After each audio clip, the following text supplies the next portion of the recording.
কোনো দলের নির্বাচনী প্রচারে হামলা না চালানোর নির্দেশ দিয়েছেন প্রধানমন্ত্রী শেখ হাসিনা। একথা জানিয়েছেন স্বরাষ্ট্রমন্ত্রী আসাদুজ্জামান খান কামাল। বিকেলে রাজধানীতে নির্বাচনী প্রচারে গিয়ে তিনি সাংবাদিকদেরকে একথা জানিয়েছেন। সরকারি ছুটির দিনে আজ রাজধানী সহ সারা দেশে গণসংযোগ করেছেন ক্ষমতাসীন দলের প্রার্থীরা। রংপুর ৬ আসনের প্রচারণা চালিয়েছেন জাতীয় সংসদের স্পিকার শিরীন শারমিন চৌধুরীও। সরকারি ছুটির দিন, তাই সকাল থেকেই ভোটারদের কাছে প্রার্থীরা। ধানমন্ডি ১৫ নম্বরে স্থানীয়দের সঙ্গে মতবিনিময় করেন ঢাকা ১০ আসনে আওয়ামী লীগের প্রার্থী শেখ ফজলে নূর তাপস। এ সময় এলাকার সমস্যা সমাধানের প্রতিশ্রুতি দেন তিনি। এই এলাকায় যে সকল পুরাতন জরাজীর্ণ গ্যাস পাইপলাইন রয়েছে, আমরা হোল্ডিং বাই হোল্ডিং চিহ্নিত করে আমরা পুরো পাইপলাইনটা আমরা পরিবর্তনের উদ্যোগ গ্রহণ করব।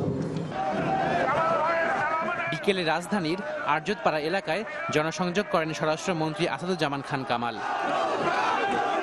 এ সময় তিনি বলেন, বিভিন্ন স্থানে ঐক্যফ্রন্টের প্রার্থীদের উপর হামলার বিষয়ে তদন্ত চলছে, তবে প্রধানমন্ত্রী এরকম হামলা থেকে বিরত থাকায় নির্দেশ দিয়েছেন।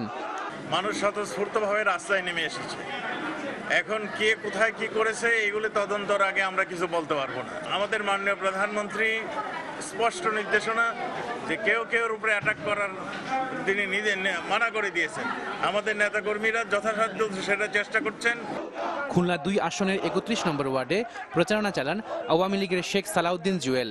আর বরিশালের ৫ আসনে ডিসি রোডে প্রচার চালান জাহিদ ফারুক শামীম। আমরা জনগণের সেবা করব, সন্ত্রাসমুক্ত খুলনা করব, আর খুলনা উন্নয়নের জন্য কাজ করব। জনগণের কাছে আমরা ভোট চাচ্ছি। জনগণ আমাদের সে আহ্বানে তারা সাড়া দিচ্ছে এবং তারা স্বতঃস্ফূর্তভাবে তারা কাজ করছে আমাদের জন্য।